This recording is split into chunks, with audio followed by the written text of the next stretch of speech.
నా కుటుంబము నిత్యము నీ సన్నిధిని ఉండునట్లుగా దానిని ఆశీర్వదించుము. 2 సమూయేలు 7:29. యునైటెడ్ పీపుల్స్ ఫెలోషిప్ యూపీఎఫ్ నిర్వహించు 21 రోజుల ఉపవాస ప్రార్థనలు 2026 జూన్ 1 నుండి 21వ తేదీ వరకు ఉదయం 4 గంటల నుండి 7 గంటల వరకు. అంశం కుటుంబం దేవుని బాటలో. స్థలం Mennonite Brethren Bethel church, mission compound, Golconda cross roads, Musheerabad, Hyderabad. అందరికీ ఆహ్వానం. ఆహ్వానించువారు దైవజనురాలు జాయ్ చెరియన్ గారు, వ్యవస్థాపక అధ్యక్షులు, సీనియర్ పాస్టర్, యూపీఎఫ్ హైదరాబాద్. వివరములకు సంప్రదించండి 9550504718 మరియు 9030757571. ప్రార్థన చేసుకుందాం. ప్రభువా, నీ పరిశుద్ధ నామమునకు స్తోత్రం. 1000 ఆదేశాల శీర్షికలు మరొక 10 ఆదేశాలు చెప్పడానికి ఈరోజు మీరు కృప దయచేయమని కోరుతున్నాను. తండ్రి, నీకు స్తోత్రము. మాధ్యమాల గుండా వీక్షించే వారిని, వారి కుటుంబాలను, జూన్లో ఉన్న బిడ్డలు కూడా, యూట్యూబ్లో ఉండే వారిని కూడా దీవించి ఆశీర్వదించమని, దాసరాల నోటికి తోడై ఉండమని, ప్రతి మాట ద్వారా పరివర్తన రావాలని, ప్రతి హృదయంలో మార్పిడి రావాలని, నీ జీవవాక్యము మాకు అందించినందుకు నేను స్తుతిస్తూ తండ్రి, మరి వాక్యం మేము ఎప్పుడు ప్రేమిస్తాము అప్పుడు మేము వర్ధిల్తాము నాయన. ఈ వాక్యం ఎంతో ఘనమైంది కనుక వాక్యం వినే అవకాశాలు ఇచ్చినప్పుడు దాని హృదయంలో చేర్చుకొని పదిలపరచుకోవడానికి, దాని ప్రకారం జీవించడానికి ఆ తగ్గింపు స్వభావం మాకందరికి దయచేయము. విధేయత, వినయం కలిగి దయచేయమని యేసు నామములో అడుగుతున్నాను తండ్రి, ఆమేన్. ఈరోజు మరి ఒక 10 ఆదేశాలు మనం వినాలి. ఈరోజు 721 నుండి 730 వరకు ఆదేశాలు మనం ధ్యానించబోతున్నాం. ఇది ఆశీర్వాదములు కలిగించు దేవుని 1000 ఆదేశములు. 730 వరకు ఈరోజు వస్తాం. తర్వాత ఎన్ని ఉంటాయి మిగిలి? 270 వరకు ఉంటుంది. ప్రార్థన చేయండి. అది దేవుని చిత్తమైతే ఈ సంవత్సరమే ముగించాలని ఆశపడుతున్నాను. మరి దేవుని వాక్యము వింటున్నప్పుడు మీ మనోనేత్రములు వెలిగింపబడాలని, విధేయత గల మనసు, సమ్మతి గల మనసు దయచే ప్రభువా. మరి ఎంతమందికి వాక్యం లేకుండా నశించిపోతుంటే, వాక్యం మా యొద్దకు నువ్వు పంపుతున్నావు కాబట్టి ఆ వాక్య ప్రకారం మేము జీవించాలి అనే ఒక మరి తగ్గింపు స్వభావం ఉండాలి. ఈరోజు సామెతల గ్రంథం నుండి మరి ఒక 10 ఆదేశాలు ధ్యానిద్దాం. సామెతలు ఎప్పుడు కూడా మనకు జ్ఞానాన్ని ఇస్తుంది, మన ప్రవర్తనను మారుస్తుంది, మనకు పరివర్తన హృదయానికి తీస్తుంది. అందుకే ఇది మనకు ఆశీర్వాదం కలిగిస్తుంది. తప్పు చేస్తే కీడు వస్తుంది, మేలు చేస్తే దీవెన వస్తుంది. కాబట్టి ఈ ఆదేశాలు పాటిస్తే మనకు ఆశీర్వాదాలు వస్తాయి. 721 to 730 ఆదేశాలు. 721 నుండి 730. మొదటి ఆదేశము సామెతలు 5:16 నుండి 17. నీ ఊటలు బయటికి చెదిరిపోదగునా, వీధులలో అవి నీటి కాలువగా పారదగునా, అన్యులు నీతో కూడా వాటిని అనుభవింపకుండా అవి నీకే ఉండవలెను గదా. మీకు ఎవరైనా ఎక్స్ప్లెయిన్ చేయకుంటే ఇదేం అర్థం కాదు. మరి ఇది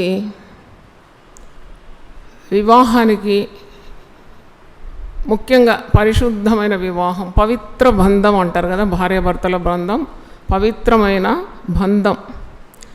అంటే ఈ ఊటలు బయటికి చెదిరిపోదగున, వీధులలో అవి నీటి కాలువలుగా పారదగున. అంటే ఇక్కడ వాక్యంలో వివాహం గురించి చేసిన ప్రస్తావన లేక జ్ఞాని సెలవిస్తున్నాడు. ఈయనకు దేవుడిచ్చిన జ్ఞానం చాలా ఉంది కదా, అందుకే చెప్తున్నాడు ఈ మాటలు.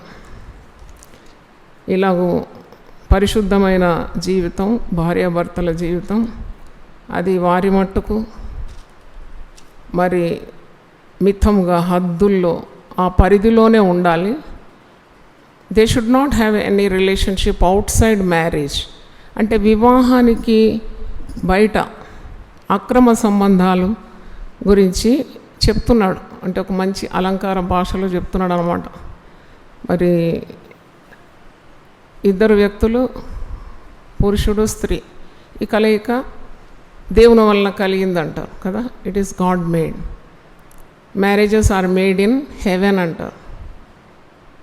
అది వృద్ధాప్యం వరకు, అంటే మరణము విడదీసేంత వరకు వారు నమ్మకంగా ఉండాలని వివాహ మరి సమయము,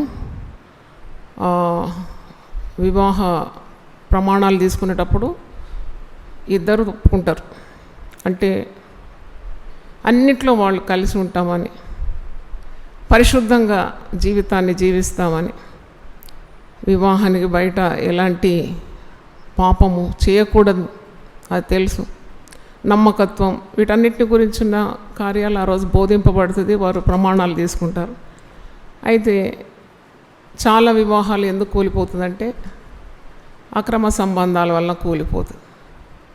వ్యభిచార పాపము వివాహంలోకి ప్రవేశిస్తే ఆ వివాహము అపవిత్రమైపోతుంది. మరి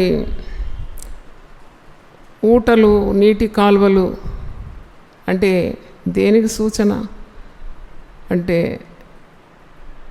దేవుడు వారికి ఇచ్చిన ఆశీర్వాదం అన్నమాట. ప్రేమానురాగం. ఇద్దరు వ్యక్తులకు ఎలా ప్రేమ పుడుతుంది, ఎలాగ ఇంత దీర్ఘకాలం కలిసి జీవిస్తారు? మూడో వ్యక్తి 3 పీటల త్రాడు అంటారు. 3 పీటల త్రాడు తెగదంటే దేవుడు ఉన్నాడు వారి మధ్యలో. దేవుడు ఇల్లు కట్టనేలా కట్టువాని ప్రయాసం వ్యర్థం. దేవుడు ఉన్నాడు కాబట్టి ఆ దేవుడు వారికి ఇస్తున్నాడు ఆ ప్రేమ, అనురాగం. మరి ఇన్ని సంవత్సరాలు కలిసి కాపురం చేస్తున్నారు, ప్రేమ కలిగి ఉన్నారు. నీటి ఊటలంటే అదేనమాట. నీ ఊట దీవెననొందు. 16వ వచనంలో నీ ఊటలు బయటికి చెదిరిపోదగున. 15వ వచనం నీ సొంత కుండలోని నీళ్లు పానం చేయం, నీ సొంత బావిలో ఉబ్బుకు జలము త్రాగు. అంటే అలంకారంగా రాస్తున్నాడు. మీకు అంత ఇంటిమెసీ అంటే ఇద్దరు కలిస్తేనే ఒక్క యూనిట్ అవుతుంది, ఇద్దరు కలిస్తేనే ఒక్క శరీరం.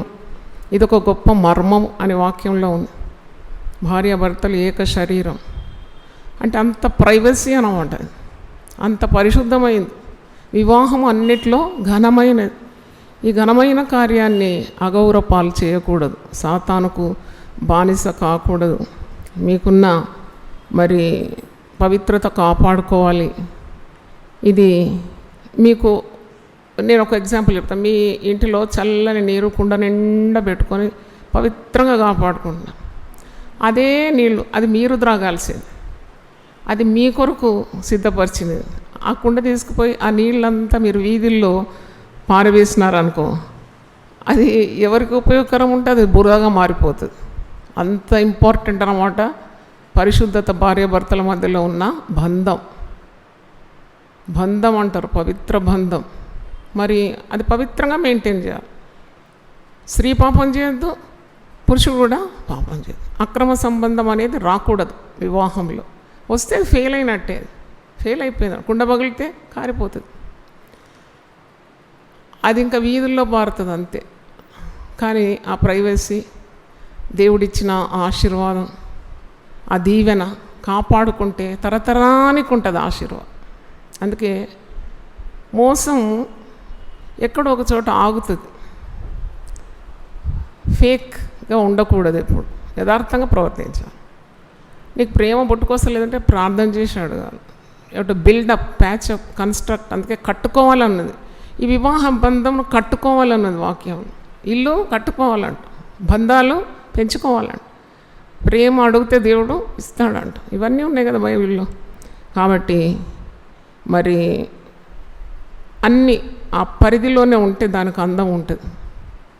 4 గోడల మధ్యలో ఉండేది అది బయటికి ఈడ్చుకొని పోతే నీకు చెడ్డ పేరు వస్తుంది. దేవుని దృష్టిలో, మనిషి దృష్టిలో పడిపోతావు. నీకు ఒరిగేదేమీ లేదు. నిన్ను మనుషులు లెక్క చేయరు, దేవుని కన్నులు కూడా నీ మీద నుండి వెళ్ళిపోతుంది. అంటే జారత్వమైన, వ్యభిచారమైన వీటన్నిటికీ శిక్ష ఉన్నది. You have to pay prize అన్నమాట. నువ్వు వెల చెల్లించాలి దాన్ని. దాని ఫలమేమో చేదు, ముసిని పండంత చేదని వాక్యంలో ఉంది. దానివల్ల వచ్చే లాభం ఏమీ లేదు. అపకీర్తి, దెబ్బలు, అవమానం. అందుకే బుద్ధిశూన్యులే ఇలాగూ అవుట్ సైడ్ మ్యారేజ్ రిలేషన్షిప్ పెట్టుకుంటారు. అంటే వివాహానికి బయట అక్రమ సంబంధాలు, వ్యభిచారం, జారత్వం, ఇవన్నీ వివాహం దేవుడు పెట్టిన వ్యవస్థ, అది చక్కగా కాపాడుకోవాలంతే. అంటే ఇది అన్ని సమయంలో వీలు కాదు. ప్రార్థన చేస్తే దేవుడు ఇస్తాడని నేనైతే నమ్ముతున్నాను. ఎందుకంటే ఒకరు నమ్మకంగా ఉంటారు, ఇంకొకరు అపనమ్మకం చూపెడతారు. అప్పుడు ఏం చేయాలి? అప్పుడు వివాహాన్ని మరి మనము పడగొట్టుకోవాలన్నా? కట్టుకోవడానికే కదా మన ప్రయత్నం. దేవుని సహాయం అడగాలి అంతే. దేవుడు సహాయం అడగాలి, వారిని మారుస్తాడనే విశ్వాసం మనకుంది. బైబిల్ కూడా అంటుంది వ్యభిచారము తప్ప, అంటే వేరే దాని నీవు వ్యభిచారం తప్ప మరి దేనికి కూడా భార్యాభర్తలు విడిపోకూడదంటే అర్థం ఏంటి? వ్యభిచారం చేస్తే విడిపోవచ్చని అర్థం. అంటే ఇట్ బికమ్స్ ఫేక్, అది కంటామినేట్ అయిపోయింది అన్నమాట, పొల్యూటెడ్ అయిపోయింది. ట్రస్ట్ అనేది చాలా గొప్పది. ఆ ట్రస్ట్, మ్యారేజ్లో కావాల్సిందే ట్రస్ట్. ఒకరినొకరు నమ్ముతున్నారు బాగా. ఆ నమ్మకం పోయిన తర్వాత ఇంకా బ్రతికి లాభం లేదు. ఇంకా ఆ మ్యారేజ్ కంటిన్యూ అయితే దాంట్లో అర్థం లేదని అర్థం. అది బైబిలే అంటుంది కదా, వివాహం తప్ప. మరి దేని విషయంలో మీరు విడిపోవద్దు అంటే ఈ వివాహం అంటే ఈ వ్యభిచారం అనే పాపం తప్ప వివాహంలో ప్రవేశిస్తే అంటే దాని అర్థం it's a difficult thing to continue. కానీ మనకు దేవుని అనుగ్రహం ఉండాలి. అంటే మీరే అర్థం చేసుకోండి, సొంత కుండలోని నీళ్ళేంటి, పానం ఏంటి, నీ సొంత బావిలో ఊపుకు జలం త్రాగు, నీ ఊటల బయటికి చెదిరిపోదగునా, వీధుల్లో అవి నీటి కాలువలుగా పారదగునా, అన్యులు నీతో కూడా వాటిని అనుభవింపకుండా అది నీకే ఉండవలను కదా. నీ ఊట దీవెననందు, నీ యవనకాలం భార్య అందు సంతోషించు. అంటే దేవుడిచ్చిన ఆశీర్వాదాలంతా నువ్వు ఆనందించు. నీకు మరి దేవుడిచ్చిన భాగ్యం, ఒక కుటుంబం కానీ, ఒక భార్య కానీ, ఒక భర్త కానీ, దేవుడు ఇద్దరిని జతపరిచినాడు. ఇది ఘనమైన కార్యం. కానీ వ్యభిచారానికి తీర్పు ఉందని హెబ్రీ 13:4 ఉంది. ఏముంది చదవండి. హెబ్రీ 13:4 మాట ఉంది, వివాహము అన్ని విషయంలో ఘనమైనది. అంటే దీనికంటే ఘనమైనది ఒకటి లేదని అర్థం కదా. పాన్పు నిష్కల్మషమైనదిగాను ఉండవాలని. బెంట్ షుడ్ బి అన్డిఫైన్డ్ అంట.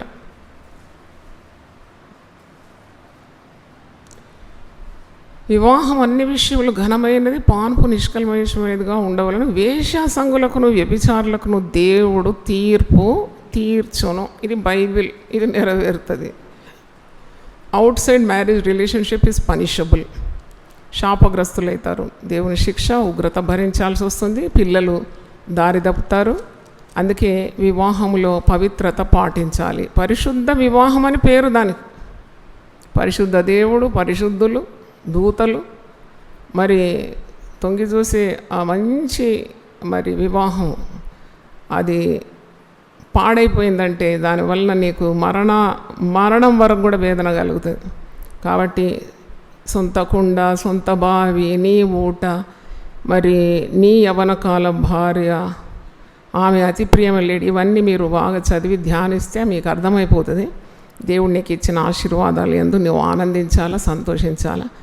పరులు గురించి నీవు ఆశించొద్దు. 10 ఆజ్ఞల్లో ఒకటి ఉంది కదా, పరుల సొమ్ము నువ్వు ఆశించొద్దు. పరుల భార్య, పరుల భర్త నీకు అనవసరం.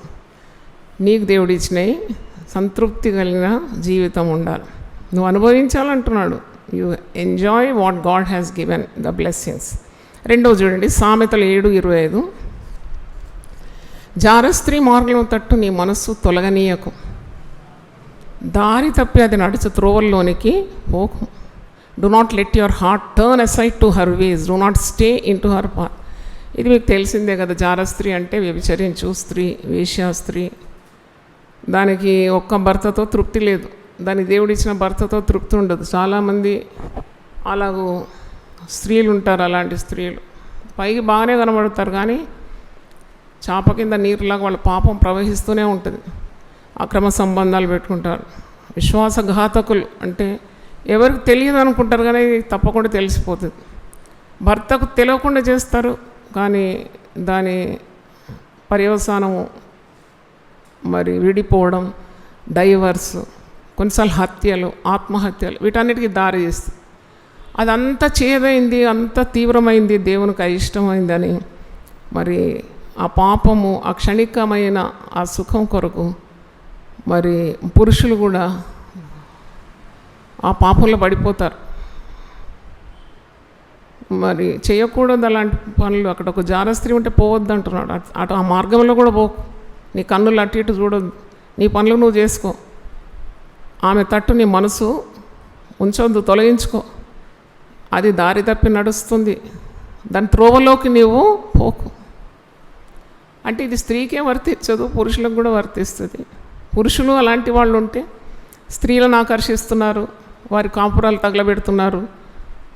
ఆ స్త్రీ మంచిగా పురుషునితోటి పిల్లలతో కాపురం చేస్తే వీడు కనుసైగ చేస్తాడు, వీడు మాట్లాడతాడు, ఎస్ఎంఎస్లు కొడతాడు, ఫోన్లు చేస్తాడు. భర్తకు తెలవకుండా కొనసాగిద్దాం అనుకుంటాడు, కానీ పట్టుబడతాడు. పట్టుబడితే 2 కుటుంబాలు నాశనం అయిపోతుంది కదా, ఎక్కడుండదు నెమ్మది. అందుకే దేవుని వాక్యము ప్రకారం నడుచుకుంటే ఈ చిన్న జీవితాన్ని నువ్వు ఒక పరలోకంగా మార్చుకోగలవు. దేవుని స్తోత్రం.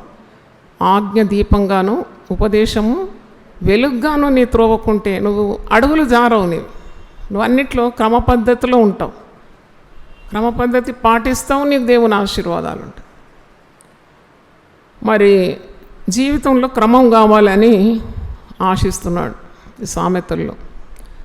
హృదయము మన ఆలోచనలకు, కోరికలకు అన్ని కేంద్రంగా ఉంటుంది. మరి ఈ హృదయం అన్నిటికంటే మోసకరమైంది. ఎప్పుడు మనం వాక్యంలో వింటాం, అన్నిటికంటే మోసకరమైంది. దీనికంటే మోసకరమైంది ఇంకోటి లేదు. ఇది ఘోరమైన వ్యాధి కలదు. పైకి బాగుంటాం, ఎవరికి తెలియదు మన హృదయంలో పాపం ఉన్నదని, నీట్గా డ్రెస్ అవుతాం. కానీ అది కాదు కదా. యోబు అంటాడు, నా రొమ్ములో నేను పాపం కప్పుకుంటే పరముందున్న దేవుని ఎదుట నేనేమైపోతాను, వేషధారిని అయిపోతాను. రొమ్ములో పాపం అంట. బయటికి కనబడదు కొన్ని పాపాలు, కానీ బయటికి వస్తుంది ఒక రోజు. అది గుర్తుపెట్టుకోవాలి. పిల్లి పాలు తాగేటప్పుడు ఎట్లా తాగుతుంది, ఎట్లా తాగుతుంది? కళ్ళు మూసుకొని లపలపలపలపద అలాగేస్తుంది. కానీ అది అనుకుంటుంది ఎవరికి కనబడతలేదు. అన్ని కళ్ళు దాని మీదనే ఉంటుంది. తెలివి తక్కువ కదా మరి, ఎవరికి తెలియదు అని చేసే పాపము అందరి దృష్టికి తెలిసిపోతుంది. ఒక వీడియో వైరల్ అయింది కదా, అయ్యో నేను కూడా బాధపడ్డా, ప్రజల కొరకు ఇంత రక్తం కార్చినాడా. తర్వాత తెలిసింది అది కోడి రక్తం అని. అంటే ఎంత మోసం అనిపించింది నాకు. అటువంటి పనులు ఎందుకు చేయాలా, ఏమవసరం? చాలా దుఃఖమైంది. మంచి యవన సేవకుడు దేవుని చేత వాడబడితే ఎంత బాగుంటుంది. ప్రార్థన చేసినాను నేను, ఇంకా నా గౌరవాన్ని పోగొట్టుకోలేదు ఆయన పట్ల. ఆయనకు అంత తీవ్రంగా దేవుని సేవ చేయాలి, ప్రజలకు సేవ చేయాలంటే ప్రార్థన చేస్తే దేవుడు నీ మీద దృష్టి ఉంచి నీకు ఆలోచన చెప్పి నువ్వు నడవలసిన మార్గం నీకు బోధిస్తాడు. ఎందుకు ఈ వంకర మార్గం? భక్తుని మార్గము వంకరం, యథార్థవంతుల త్రోవ రాజమార్గం అంట, రాయల్ రోడ్ అంట. చెప్పలు కొడదాం ఒకసారి దేవుని స్తోత్రం. మీకు అర్థమైందో లేదో మరి, ఒక దాని గురించి వీడియో వైరల్ అవుతుంది. అంటే అలాంటి జోలికి పోతే ఏమవుతుంది, దేవుని నామము అన్యజనుల మధ్యలో ఏమవుతుంది, దూషణ పాలవుతుంది. వాళ్ళకి ఇంకా మనం ఎరివేసినట్టు, వాళ్ళు ఇంకా మనల్ని హేళన చేస్తూ ఉంటారు. సో అలాంటి జోలికి పోకుంటే మనల్ని మనం కాపాడుకోవడానికి ఎన్ని మార్గాలు ఇచ్చినాడు. ఇదైతే ఒక గొప్ప మార్గం, పరిశుద్ధ వాక్యం. వాక్యాన్ని నీ హృదయంలో లక్ష్యం చేసుకుంటే నువ్వు పాపము చేయవు. దేవుని వాక్యం నీలో ఉంటే నీ అడుగులు చారు. చేసినవులే, పాపం చేసి ఉండొచ్చు, తోబ తప్పి ఉండొచ్చు, వంకర మార్గంలో వెళ్ళి ఉండొచ్చు. ఇప్పుడు అది నీ హృదయంలో వాక్యము లేనప్పుడు. ఇప్పుడు నీ దేవుని వాక్యం నీ హృదయంలో ఉన్నాక నువ్వు తెలుసుకొని అయితే గొయ్యిలో పడవు కదా, తప్పించుకుంటావు, నువ్వు తప్పించుకుంటావు. అది మనం నేర్చుకోవాలి. అంటే దేవునికి ఇష్టమైన పాపం అంట వ్యభిచారం అని, సహించడంట. ఇంకో పాపము విగ్రహారాధన. ఈ 2 పాపాల ద్వారానే ఇజ్రాయేల్ ప్రజలకు శిక్ష వచ్చింది. వాగ్దానం చేసిన కనాన్ రాజ్యం చూడలేకపోయినారు. వాళ్ళు అరణ్యంలోనే కూలిపోయినారు, రాలిపోయినారు అన్నది వాక్యం, రాలిపోయినారట. అందుకే జాగ్రత్తగా ఉండాలి. 3వది 723, 3వది సామెతలు 23, 10వ వచనం. తల్లిదండ్రులు లేని వారి పొలంలోకి నువ్వు చొరబడకూడదు. సామెతలు 23:10. అన్యాయం చేయకూడదని అర్థం. పురాతనమైన పొలిమేర రాతిని తీసివేయకు. ఇది ఆల్రెడీ చెప్పిన నా ఆదేశం. తల్లిదండ్రులు లేని వారి పొలంలోకి నువ్వు చొరబడకూడదు. వారి విమోచకుడు బలవంతుడు, ఆయన వారి పక్షమున నీతో వ్యాజ్యమాడు. ఇది కూడా చాలా జాగ్రత్త ఉండాలి. అనాథులను, విధవరాండ్లను ఎప్పుడు శ్రమ పెట్టొద్దు. వాళ్ళు కన్నీరు గార్చినంటే ఉసురు తగులుతుంది తప్పకుండా. వాళ్ళని నువ్వు ఎగతాళి చేయడం, వాళ్ళని తక్కువ కించపరచడం, మాటల ద్వారా, క్రియల ద్వారా వారిని బాధపరచడం అంటే వారి విమోచకుడు ఎలాంటి వాడంట? బలవంతుడంట. వారి విమోచకుడు బలవంతుడు అని చెప్పండి అందరూ. భర్త సహాయం లేకుండా ఒక స్త్రీ ఎంతో కష్టపడుతుందంటే ఎగతాళి చేయొద్దు, నొప్పి పెట్టొద్దు, ఆమెను గాయపరచొద్దు. ఎందుకంటే ఆమె విమోచకుడు బలవంతుడు. ఆమె సృజించిన వాడు ఆమెకు భర్త సహాయం లేకుండా ఆమె కష్టపడుతుంది, పిల్లల్ని పెంచుకుంటుంది, ఆమె కష్టార్జితం ద్వారా కుటుంబాన్ని పోషించుకుంటుంది. అప్పుడు నీవు ఆమెను వీలుంటే సహాయం చేయగాని నువ్వు ఆమెకు అన్యాయము చేయకూడదు. భర్త లేని వాళ్ళను బాధిస్తేనంట ఆమెకు ఆయన భర్తగా ఉంటాడట. ఎవరైనా విధవరాళ్లను లేక భర్త సహాయం లేని వాళ్ళను బాధిస్తే దేవుడు అట్టివారిని శిక్షించి వారిని భార్య లేకుండా వాళ్ళ భార్యలను విధవరాలుగా చేస్తానున్నది ఒక దగ్గర. వాళ్ళ పిల్లల్ని నేను అనాథులుగా చేస్తానంట. అంటే వీడిని చంపుతాడని అర్థం, ఈయన తీసేస్తాడని అర్థం. అయితే నీకు చేతైనంత మట్టుకు సహాయం చేయి. వారి భర్త లేడు, అడిగేవాళ్ళు లేరు కాకుండా వారిని ఆస్తిని అక్రమంగా స్వాధీనపరచుకోవడం అది దైవద్రోహంగా పరిగణింపబడుతుందంట. యూఆర్ స్టీలింగ్ గాడ్ అన్నమాట. అంత ధైర్యమా? ఇప్పుడు ఒక్కతే స్త్రీ పాపం కష్టపడి పిల్లలు చదువుకుంటే ఒక 100 గజాలు భూమి కొనుక్కున్నాడు కష్టపడి. ఎవడో వస్తాడు, దీనికి భర్త లేడు, దీని పక్కన పురుషుడు లేడు కాబట్టి దాన్ని మోసం చేసినాడంటే ఆమె విమోచకుడు బలవంతుడు. విధవరాలి పొలిమేరను నేను స్థాపిస్తానంటాడు. విధవరాలి మరి వ్యాజ్యమును నేను గెలిపిస్తాను. ఆమె పక్షాన నేనేం చేస్తాను? వ్యాజ్యం. ఆమెను సృజించినాను, నేను ఆమెకు భర్తగా ఉంటానంటాడు. అంటే అలాంటి పనులు ఎప్పుడు చేయ. Don't enter in to the field of the fatherless. తండ్రి లేడు, ఎప్పుడు అట్టి వారిని బాధించవద్దు. భర్త లేడు, బాధించవద్దు. భర్త మోసం చేసినాడు, భర్త వదిలిపోయినాడు, అటు స్త్రీ ఎంతో బాధపడి ఉంటుంది. ఆమె గుండె ఆమెది ఎంతో బాధలో ఉంటుంది. అటు స్త్రీని బాధ పెట్టవద్దు, వాక్యంలో ఉంది. కాబట్టి you have to be very careful. 68వ కీర్తన 6వ వచనంలో నేను విధవరాండ్లకు భర్తనై ఉంటాను, తల్లిదండ్రులు లేని వారికి నేను తండ్రినై ఉంటానని వాక్యం ఉంది. I will be a father and to the fatherless, I will be a husband and to the husbandless. పరిశుద్ధాలయమందుండు దేవుడు విధవరాళ్లకు భర్తగా ఉంటాడంట. 68వ కీర్తన 6వ వచనం 5వ వచనం 68:5. తన పరిశుద్ధాలయమందుండు దేవుడు తండ్రి లేని వారికి తండ్రి, విధవరాండ్రకు న్యాయకర్త ఉన్నాడు. అంటే వాళ్ళది ఏది కూడా ఆశించొద్దు, వాళ్ళ మోసం చేయొద్దు. వారి పొలంలోకి నువ్వు జొచ్చి వారి ఆక్రమించుకుంటారు చూడండి, సరిహద్దులు కొద్దిగా దూరం పెడతారు, మరి వాళ్ళ భూమిని స్వాధీనపరుచుకుంటారు అక్రమంగా. ఇదంతా దేవుని దృష్టికి చాలా అది దైవద్రోహం అని అంటున్నాడు. అంటే you are trying to deceive God, so take care. అంటే ఎందుకు ఇవన్నీ ఈ మోసాలని నేను ఆలోచిస్తుంటే, దురాశ, సంతృష్టి సహితమైన దైవభక్తి గొప్ప లాభం. ఎందుకు ఇతరులది కావాలని? పరుల సొమ్ము నీకు ఉన్నది అనుభవించడానికే ఈ చిన్న జీవితం సరిపోదు. దేవుడు నేను ఇస్తానుగా దీవిస్తే నువ్వు పట్టుకోలేవు, పెట్టుకోలేవు. ఈ చిన్న జీవితం నాట్ ఇనఫ్ టు ఎంజాయ్. ఇక దానికి పైగా నువ్వు కూర్చుకొని ఏం చేస్తావు?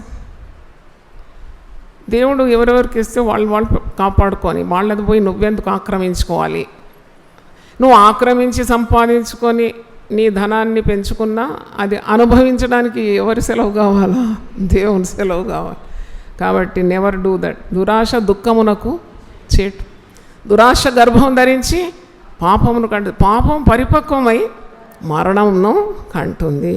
అందుకే 1 తిమోతి 6:6లో తిమోతి ఆత్మీయ కుమారుడు చెప్తున్నాడు, నువ్వు తగిన దాంతో జీవించు సంతుష్టి సహితమైన దైవభక్తి గొప్ప లాభం, ధనాశ సమస్త కీడునకు మూలం.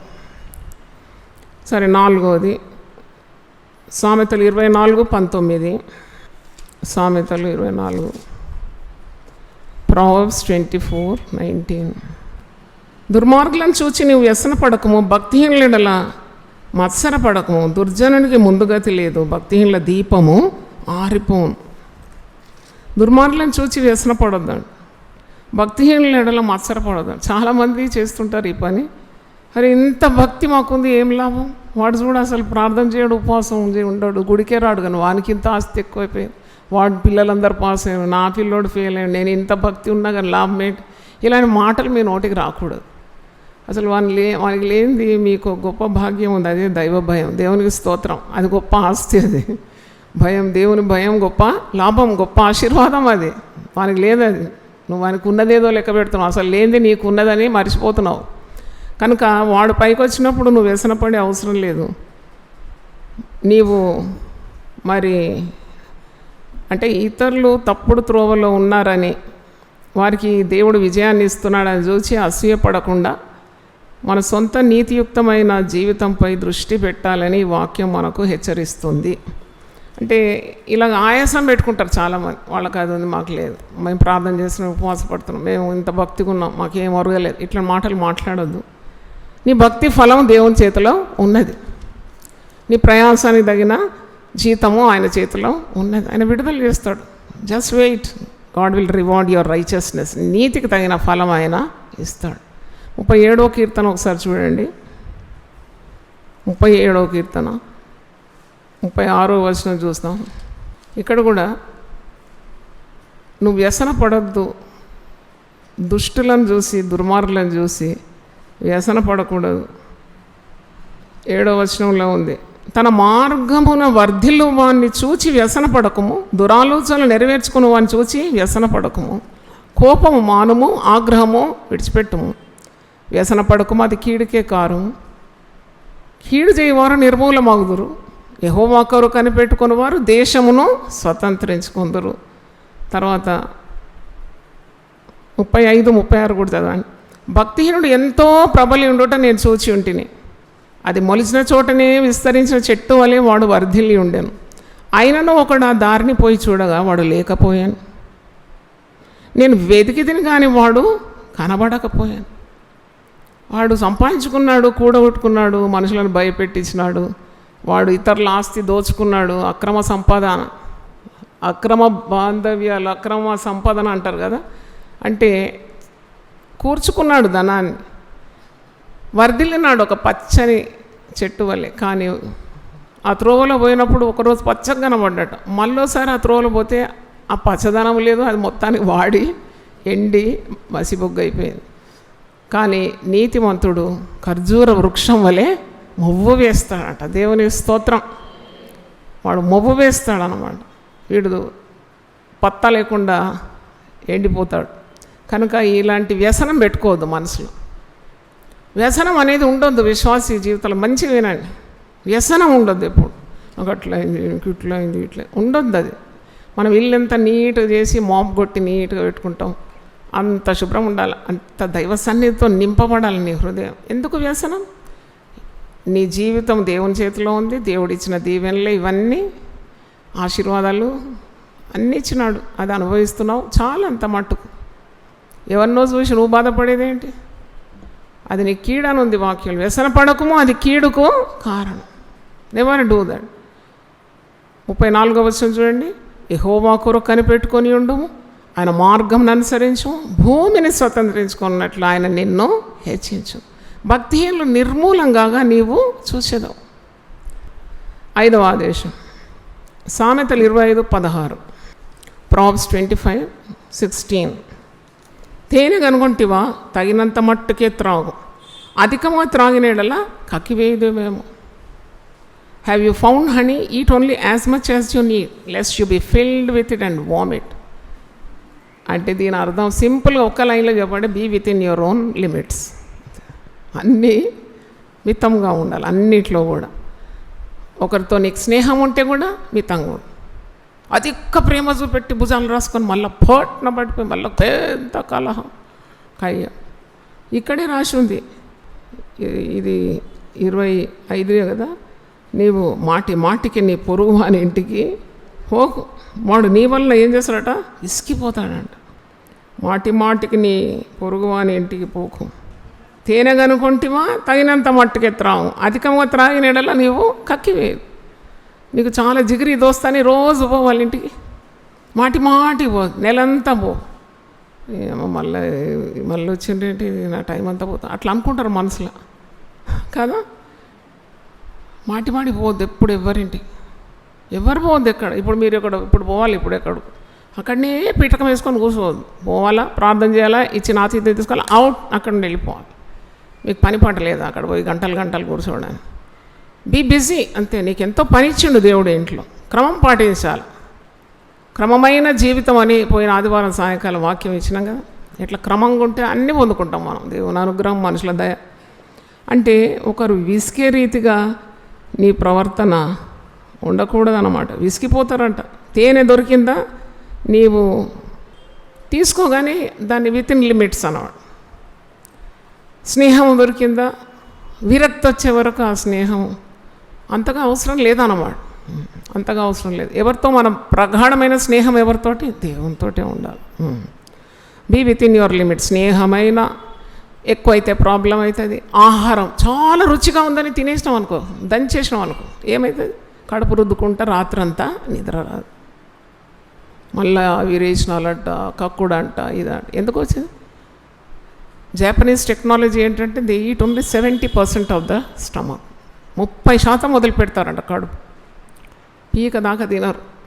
కాబట్టి అది కూడా అధికమైతే ఏమవుతుంది, నీకు ఇబ్బంది కలుగుతుంది. తేనె తిను, 1 స్పూన్ తింటారు అంతే, ఇక్కడ 1/2 స్పూన్.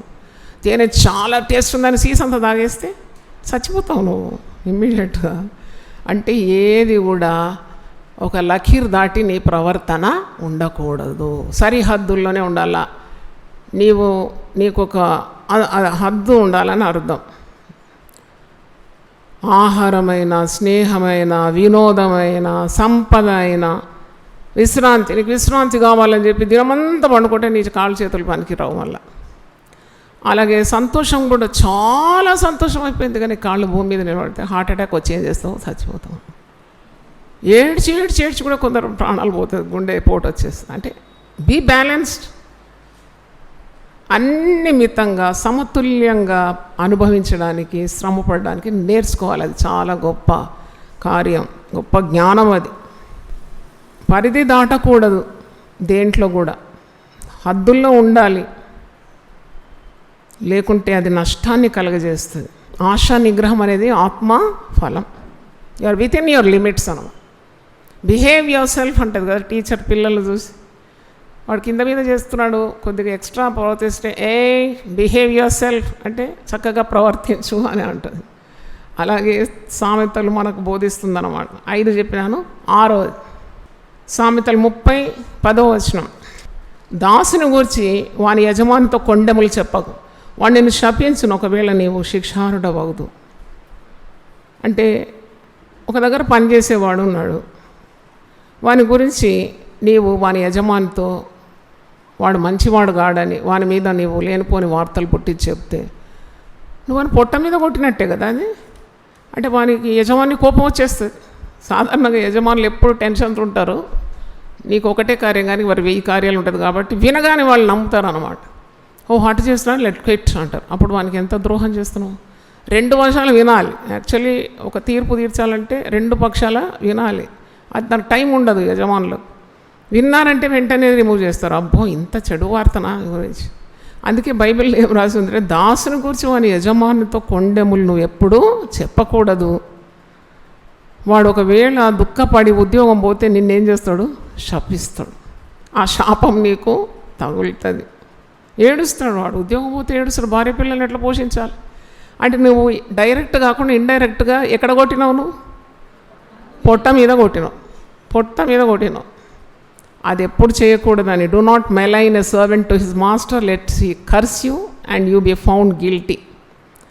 అంటే బలహీనులపై ఉద్యోగం లేక జాయిన్ అయినాడు ఇల్లు పోషించుకోవడానికి. అట్టి బలహీనలపై నువ్వు అన్యాయం ఎప్పుడు కూడా చేయకూడదు, కొండెములు యజమానికి చెప్పకూడదు, ఎవరి పొట్ట మీద కొట్టకూడదు. ఇది చాలా పెద్ద తప్పు. ఇతరుల విషయంలో జోక్యము చేసి వారికి కీడు ఎప్పుడు తలపెట్టకూడదు.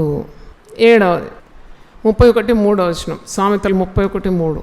నీ బలమును స్త్రీలకి ఇయ్యకుము, రాజులను నశింపజేయ స్త్రీలతో సహవాసము చేయకు. ప్రతి స్త్రీ ఒక డేంజర్ క్యాండిడేట్ పరిశుద్ధులు కాకుంటే. పరిశుద్ధులైన స్త్రీలు ఉన్నారని 1 పేతురు 3వ అధ్యాయంలో ఉంది కదా. నువ్వు పరిశుద్ధులైన స్త్రీలను అనుకరించాలి. వాళ్ళు దేవుని యజమానిగా మరి భావించి పవిత్రమైన ప్రవర్తన కలిగి ఉంటారు. కానీ చాలా మట్టుకు స్త్రీలతో సాంగత్యం చేసి పురుషులు ఏమవుతారు? చెడిపోతారు. అందుకే లెమియేలు తల్లి తన కుమారునికి చెప్పు ఉపదేశం. 31 మొదటి వచనంలో ఏముంది? రాజైన లెమియేలు మాటలు, అతని తల్లి అతనికి ఉపదేశించిన దేవోక్తి.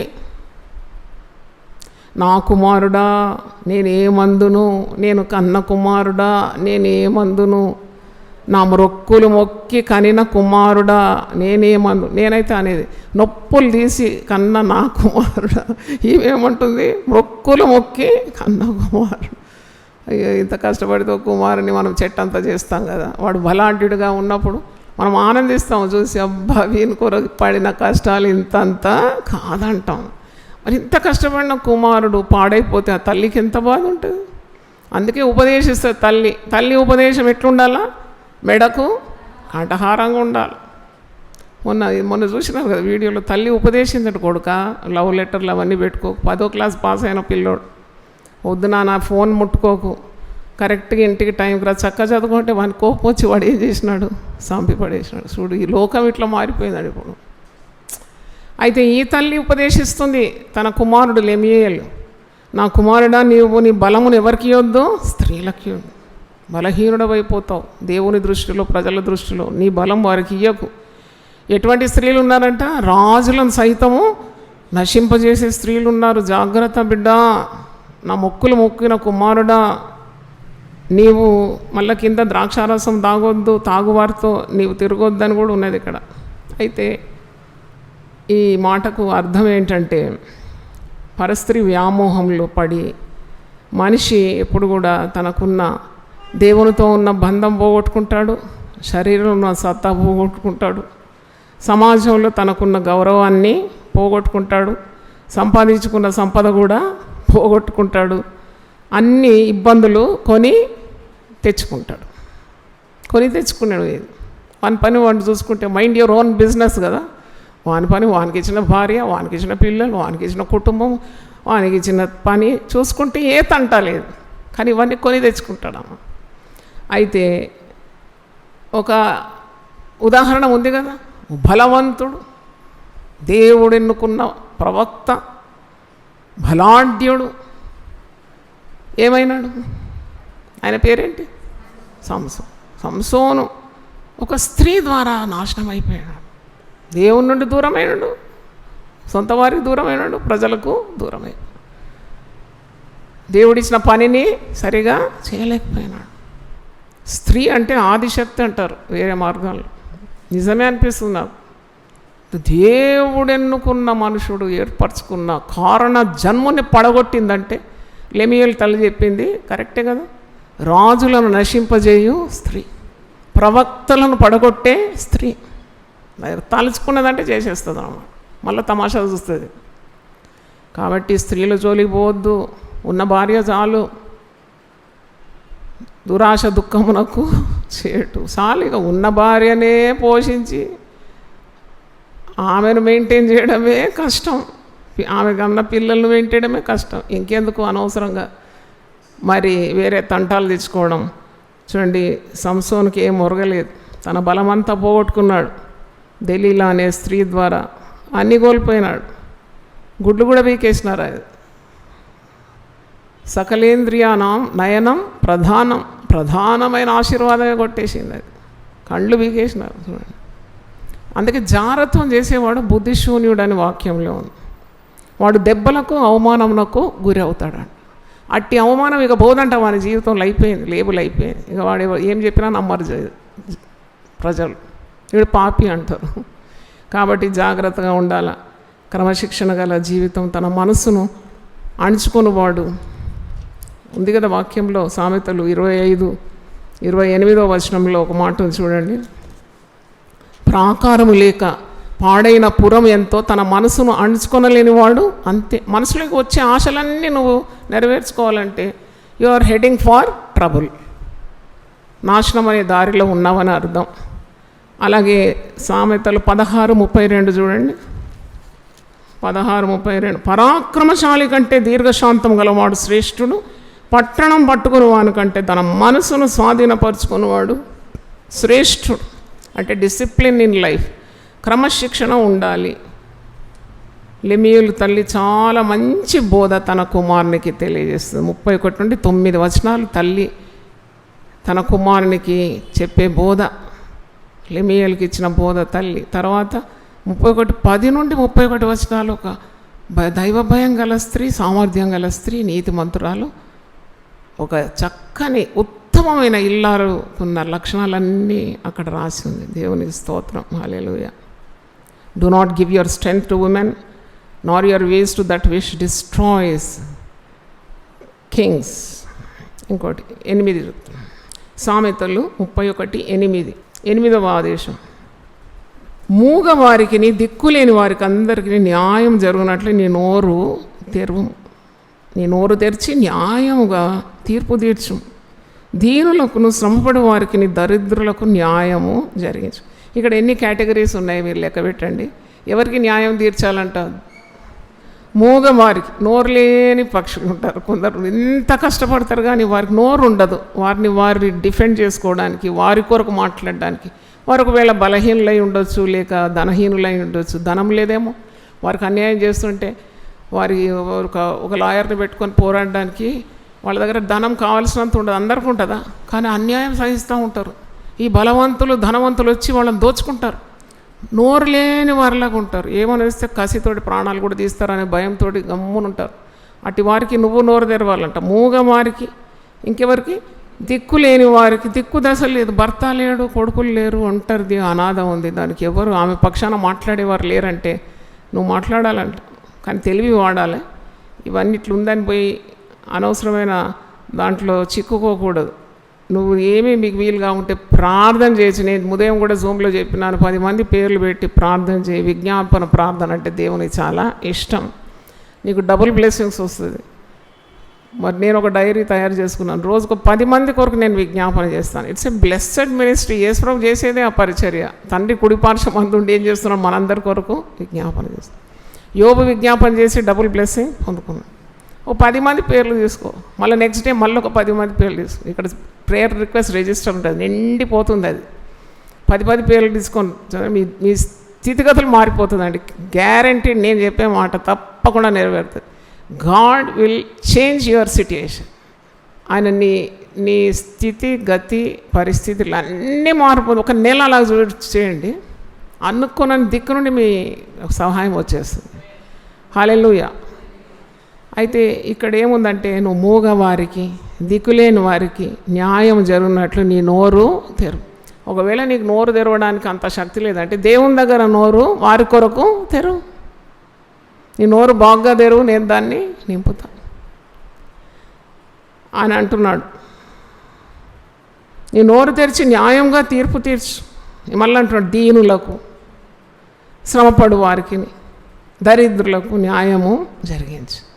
అంటే open your mouth for the speechless in the cause for all those who are appointed to die. అంటే బలహీనులకు నీకు దేవుడు బలము, సామర్థ్యము, ఉద్యోగము, మరి నీకు సంపద, ఆరోగ్యము అన్నీ ఇచ్చింటే నువ్వు కొద్దిగా దీనులు, దిక్కులేని వచ్చినప్పుడు కొద్దిగా నీ వంతు సహాయం నువ్వు అందించాలి. బలహీనులకు అండగా ఉండడానికి ప్రయత్నించాలి. You should become a voice for the voiceless. వాళ్ళు మాట్లాడడానికి చేత కదా, వారి పక్షాన కొన్ని మాటలు మాట్లాడాలి అని ప్రార్థనాపూర్వకంగా. మరి నువ్వు పోయి చిక్కులో పడొద్దని ఎప్పుడు జ్ఞాపకం చేసుకో. నీకు పట్టని జగడాన్ని నువ్వు అందుకున్నావంటే దారిన పోవు, కుక్క చెవులు పట్టుకొని వాడు కాకూడదు. అట్లా కాకూడదు. కానీ నీకు వీలున్నంత మటు, వీలు కాకుంటే ప్రార్థన చేయి. Intercession it's a great power. తర్వాత దిక్కులేని వారిని ఆదరించడం, అదే అసలైన భక్తి అని యాకోబు 1:26 ఉంది. అసలైన దేవునికి ఇష్టమైన భక్తి ఏంటంటే దిక్కులేని అనాథులను నీకు చేర్చుకోవడం. మరి ఇప్పుడు ఎవరు దిక్కులేనివారు, ఎవరు అనాథులో తెలియని పరిస్థితి. కాబట్టి పాము వలె తెలివి కలిగి ఉండాలి. సహాయం చేసే దాంట్లో కూడా తెలివి, అనుభవం ఉండాలంట. మీ ప్రేమ సకల విధమైన అనుభవ జ్ఞానంతోనూ తెలివితోనూ ఉండవాలని పరిశుద్ధ గ్రంథంలో ఉంది. అంటే ఇతరులకు న్యాయం జరగడం లేదంటే నీ నోరు వారి కొరకు విప్పాలి అని అంది బైబిల్లో. సామాజిక బాధ్యత తీసుకోవడం, కరుణ కలిగి ప్రవర్తించడం అని అర్థం. హల్లెలూయా. 9వది సామెతలు 31:9. ఈ నోరు తెరిచి న్యాయంగా తీర్పు తీర్చు, దీనులకు శ్రమపడు వారికి దరిద్రులకు. ఇది 2వ భాగం. అది 8వ, ఇది 9వ. అంటే నీవు ఒకరి పక్షాన మాట్లాడేటప్పుడు నిష్పక్షపాతముగా, యూ షుడ్ బి ఇంపార్షియల్. నువ్వు న్యాయంగా ఉండాలి, సరి అయిన మాటలతో ఉండాలి. ఎందుకంటే ఒకవేళ వారు నీకు లంచం ఇస్తే నీవు న్యాయాన్ని చెడగొట్టొద్దు, నీవు స్వార్థంగా ఉండొద్దు. వారు నీకు డబ్బులు ఇచ్చి వారి వశంలో నిన్ను చేసుకుంటే దానికి ఒప్పకూడదు. ముఖస్థుతి అసలు చేయకూడదు. వారిచ్చే డబ్బును ఆశించొద్దు, లొంగకూడదు. ధనవంతులకు ఒక న్యాయము, ధనం లేని వాళ్ళకి ఇంకో న్యాయం తీర్చొద్దు. అంటే దేవుని జ్ఞానం అడిగి నీవు వారి పక్షాన తెలివిగా మాట్లాడాలి. దాంట్లో మరి పేదవారికి న్యాయము చేయాలి, న్యాయము ఉండాలి అని అర్థం. దీనులకు దరిద్రులకు అండగా నిలబడాలి. దరిద్రుల దగ్గర డబ్బు లేదు నీకు లంచం ఇవ్వడానికి. మరి వారు పోరాడలేరు, వారికి అన్యాయం జరిగింది. ఒక కోర్టులో అన్యాయం చేయదంటే వారు ఇంకా నెక్స్ట్ కోర్టు పోతాను, వారికి శక్తి లేదు. అప్పుడు ఏం చేస్తాం? నువ్వు సహాయం చేయాలంట. తరచుగా వారి హక్కులంతా కాలరాయబడుతుంది. అంటే వారు పోగొట్టుకుంటున్నారు. వారికి తెలుసు వారు శక్తిహీనులు, బలహీనులు, వాళ్ళకి ఎవరు సహాయం లేరు, దిక్కులేని అనాథులు. వారి పక్షాన మాట్లాడేవారు లేరు. ఎక్కడన్నా ఒకరు పోతే వాడు ఫీజు అడుగుతాడు, లాయర్ ఫీజు అడుగుతారు, ఇంకోరు లంచం అడుగుతారు, ఇంకోరు వాళ్ళకు ఉన్నది కూడా దోచుకోవడానికి, మోసం చేయడానికి ప్రయత్నిస్తారు. లోకం ఇలాంటి వారితో నిండి ఉంది. కాబట్టి దేవుని బిడ్డలకు ఒక మరి ఆధిక్యత, ఇలాంటి వారికి సహాయం చేయడానికి. కనీసం ప్రార్థన చేస్తే దేవుడు వింటాడు, సహాయం అందిస్తాడు అని అర్థం. Always consider the poor, the less fortunate. నీకంటే భాగ్యహీనులు ఉన్నారు, ధనహీనులు ఉన్నారు, నీకంటే ఆరోగ్యహీనులు ఉన్నారు, నీకంటే జ్ఞానహీనులు ఉన్నారు. వాళ్ళకి తెలియదు ఎలా బ్రతకాలనో ఈ జీవితం. అలాంటి వారికి దేవుని వాక్యం అనే వెలుగు నీకుంటే, నీకు దేవునికి ఉన్న బంధం ఉంటే తప్పకుండా అలాంటి వారికి సహాయం చేయడానికి దేవుణ్ణి అడిగితే కూడా దేవుడు మార్గాలు తెరుస్తాడు. He will make you able to help the less fortunate. 10వ 31 చదవండి. సామెతలు 31:31. చేసిన పనిని బట్టి అటు దానికి ప్రతిఫలం ఇయ్యదగును. గౌనుల యుద్ధ ఆమె పనులు ఆమెను కొనియాడును. అంటే ఒక స్త్రీ చాలా కష్టపడుతుంది, దాంట్లో అనుమానం లేదు. ఒక తల్లి, ఒక భార్య తన కుటుంబం కొరకు ఆమె తన అందము, తన ఆకారం అంతా పోగొట్టుకుంటుంది. తన బంధువులను, తన సొంత వారిని, తల్లిదండ్రులను, అన్నదమ్ములను, నాకు అన్నీ పోగొట్టుకొని భర్త దగ్గరకు వస్తుంది. ఆ పిల్లలు కంటది, ఆమె ఇల్లు, ఆమె సంసారం, ఆమె కాపురం బాగుండాలని అహర్నిశలు శ్రమపడుతుంది. పడుతుంది, మరి దేవుణ్ణి కూడా ప్రార్థన చేస్తుంది. She does all her best for children and the house. కానీ she is always often overlooked. ఆమెను ప్రశంసించాడు భర్త. మరి ఇలాంటివన్నీ ఒక స్త్రీ అనుభవిస్తుంది. కానీ ఆమె కష్టార్జితానికి ఫలము దేవుడు ఇస్తాడు. దేవునికి స్తోత్రం. ఆమె చేసిన పనిని బట్టి ప్రతిఫలము దేవుడు న్యాయవంతుడు, నీతిమంతుడు తప్పకుండా ఇస్తాడు. 1 కొరింథీ 15:58 మీ ప్రయాసము ప్రభువునందు ఎప్పుడు వ్యర్థము కాదు. A mother will receive the benefit from God, blessing from God. ఇక్కడ చూడండి, ఈమె ఇంత కష్టపడుతుంది. 10 నుండి 31 ఆమె చేసిన కష్టార్జితం ఉన్నది. ఇక్కడ తేట తెల్లంగా నడుముకు నడికట్టు కట్టుకొని ఆమె మరి చేతులతో ఎలా పనిచేస్తాడ, బలంగా పనిచేస్తుందంట. ఆమె ఎన్నెన్నో పనులు చేస్తుంది. 31 సామెతలు 10 నుండి 31 మీరు చదివితే దాంట్లో ఒక 20% కూడా మరి మనం చేయడం లేదు. వ్యాపారస్తురాలు దూరం నుండి ఆహారం చేసుకుంటుంది, ఆమె పరుపులను సిద్ధపరచుకుంటుందంట, ఆమె మరి నారబట్టలు నేయించి అమ్ముతుందంట, నడికట్లు వర్తకులకు అమ్ముతుందంట, ఉదయమే లేస్తుందంట, ఆమె దీపం మారిపోదంట, ఆమె పనికత్తలకు భోజనం ఏర్పడి, ఇవన్నిట్లో మనం చేసేది చాలా తక్కువ. కానీ ఈమె కష్టార్జితాన్ని దేవుడు ఆశీర్వదిస్తే ఈమె చేసిన పనిని బట్టి ఆమెకు దేవుడు ఏమి ఇస్తున్నాడు? ప్రతిఫలము తప్పకుండా ఇస్తాడు. గౌనుల యొద్ద ఆమె పనులు ఆమెను కొనియాడు. ఆమె పనులు మనము దేవుని దగ్గర మాట్లాడకున్నా మన పనులు పోయి మాట్లాడతాయంట. కూలివాడు చాలా కష్టపడతాడు కానీ యజమానుడు సరిగ్గా జీతం ఇవ్వకుంటే ఆ కూలి పోయి ఎవరి సన్నిధిలో మొరపెడుతుందట? దేవుని కూలి పోయి మొరపెడుతుంది. అందుకే యజమానులు ఎప్పుడు పని చేసే వాళ్ళ మీద దయగలిగి ఉండాలి. మన పనులు మన ప్రార్థనలు పోయి దేవుని సన్నిధిలో ధూపార్తిగా నిలబడుతుందంట. మనం అనుకుని ఇంత కష్టపడితే ఎవరు చూస్తున్నారు కాదు, నీ కష్టార్జితం పోయి మొరపెడుతుంది. ఈమెను ఎవరు పోగొడుతున్నా అంటే ఆమె పనులే గౌనుల యొద్ద పోయి ఆమెను ఏం చేస్తున్నాయంట? కొని ఆడుతుంది. గౌన్ దగ్గర పెద్దలు కూర్చుంటారు, మాట్లాడతారు తీరిక వేళలో. అంటే గౌనులు గుమ్మములు అంటే అది మరి అక్కడ పెద్దలు కూర్చొని ఆ జరిగిన కార్యాలు ఇవన్నీ మాట్లాడే ఒక స్థలం అన్నమాట. అక్కడ వీళ్ళు ఈమె గురించి మాట్లాడతారంట, పొగడతారంట ఆమె. అంటే ఆమె చేసే మంచి పనులు, దీనులకు ఎలా చేయి చాపుతుంది, ఎంత కరుణగల హృదయం, ఎన్ని పనులు చేస్తుంది. ఆమె పనుల ద్వారా ఇతరులు ఎంత ఆశీర్వదింపబడుతున్నారు. భర్త ఆమెను పొగడుతున్నాడు, పిల్లలు లేచి ఆమెను ఏమంటున్నారు? ధన్యులు. ఇవన్నీ మాటలు గౌన్ల దగ్గర వినబడుతుందంట. దేవుని దగ్గర ఏమో ఆమె కష్టం మొరపెడుతుందంట. ఇక ఆమెకు ప్రతిఫలము లేదంటారా? ఉందంటారా? 100% ఉన్నది, 100% ఉంది. అంటే సమాజం అంతటికీ ఆమె ఒక ఆదర్శప్రాయమైన స్త్రీగా మారిపోతుంది. ఊరి పెద్దలు సైతం ఆమె గుణగణాలను బట్టి ఆమెను గౌరవిస్తున్నారు అనే అర్థము. ఆమెకు బలము ఘనత, ఆమెకేంటంటే వస్త్రములు. బలము ఘనత ఆమెకు వస్త్రం. ఇటు స్త్రీ అన్నమాట. ఎందుకంటే చేసిన పనిని బట్టి అట్టి దానికి ప్రతిఫలం ఇయ్యదు. గౌన్లు ఇద్దామె పనులు ఆమెను కొనియాడు. అదే నేను చెప్పిన కదా, ఒకరోజు మా అమ్మ దగ్గర పోయి ఇంత కష్టపడుతున్నా ఎవ్వరు నన్ను గుర్తిస్తలేరు, ఆయన ఒక్క మాట కూడా మంచి మాట అని నేను ఏడ్చా. బుద్ధి లేదు నీకు, నీకు ఎవరు సర్టిఫికేట్ ఇవ్వాలా? నీ ఇల్లు నువ్వు చూసుకుంటున్నావు అంతే, నువ్వు చేసేది ఎక్కువ ఏంటి? నీ భర్త, నీ పిల్లలు, నీ కాపురం, నీ ఇల్లు, నువ్వు కష్టపడుతున్నావు. నీ ప్రతిఫలం ఎక్కడ ఉంటుంది? దేవుని దగ్గర. ఎంత మంచి తల్లి కదా. రేచలమ్మ కొరకు ఒకసారి చప్పట్లు కొట్టాడు. బుద్ధి లేని తల్లి అంటే అట్లానా, ఇంత అన్యాయమా? మూటముల్లో చదువుకొని వచ్చేసి నేను చూసుకుంటాను నేను అంటే కాపురం నిలుస్తుందా, ఎరిగిపోతుందా?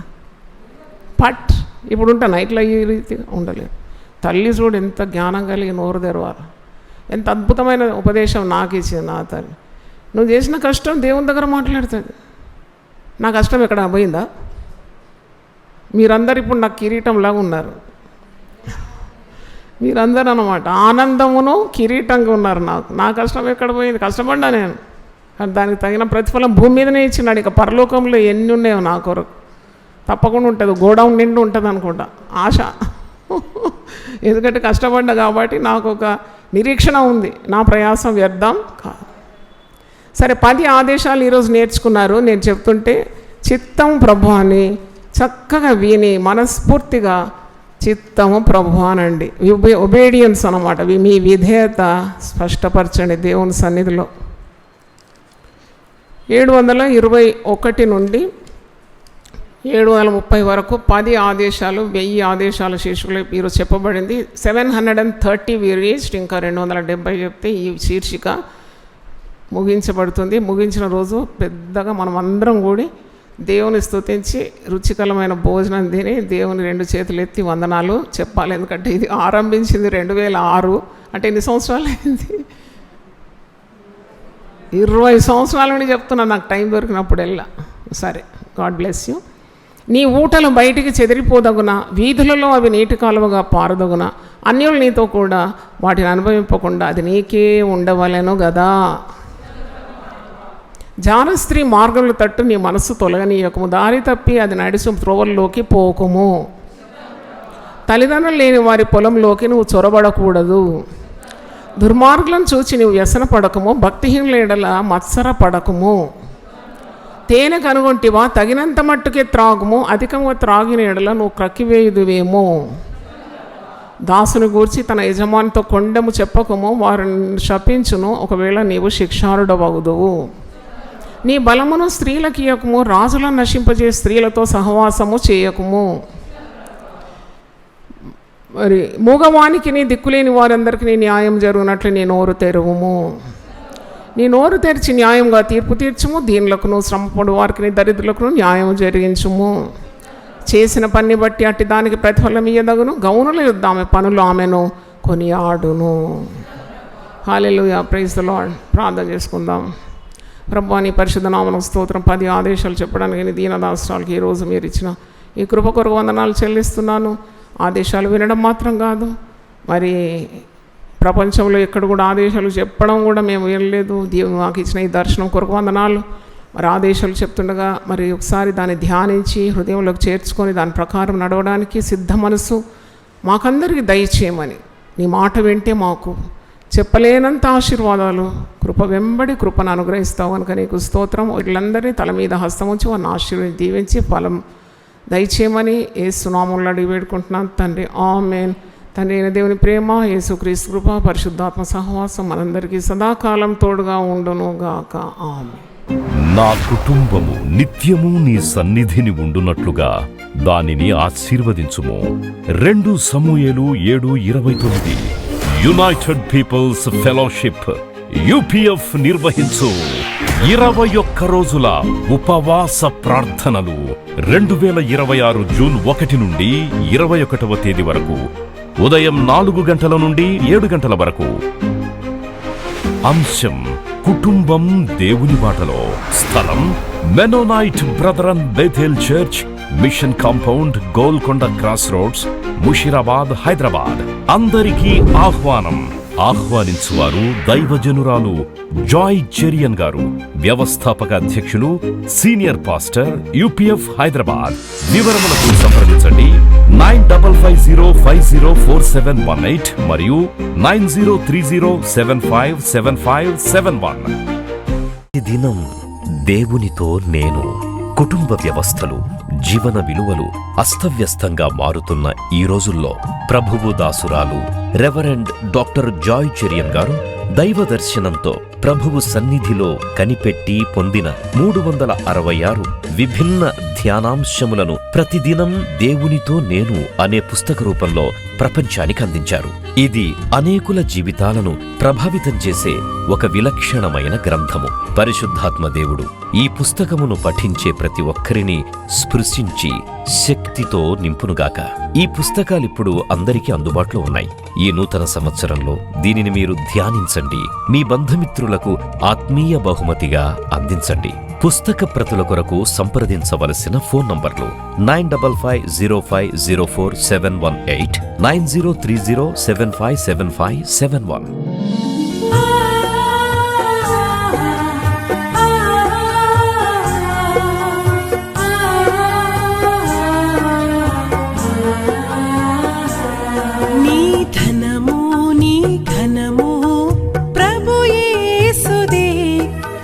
దశమా భాగము నీయ వెనుదీతువా.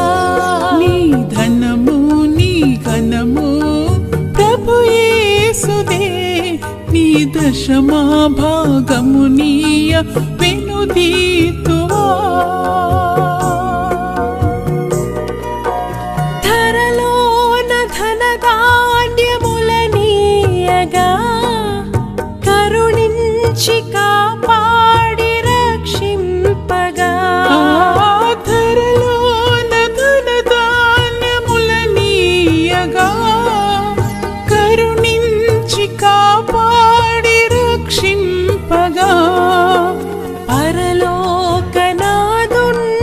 నీకీయగా మరి యేసు కొరకీయ వెనుదీతువా. పరలోకనాదుండు నీకీయగా మరి యేసు కొరకీయ వెనుదీతువా. నీ ధనము నీ ఘనము ప్రభు యేసుదే, నీ దశమా భాగము నీయ వెనుదీతువా. పాడి పంటలు ప్రభువు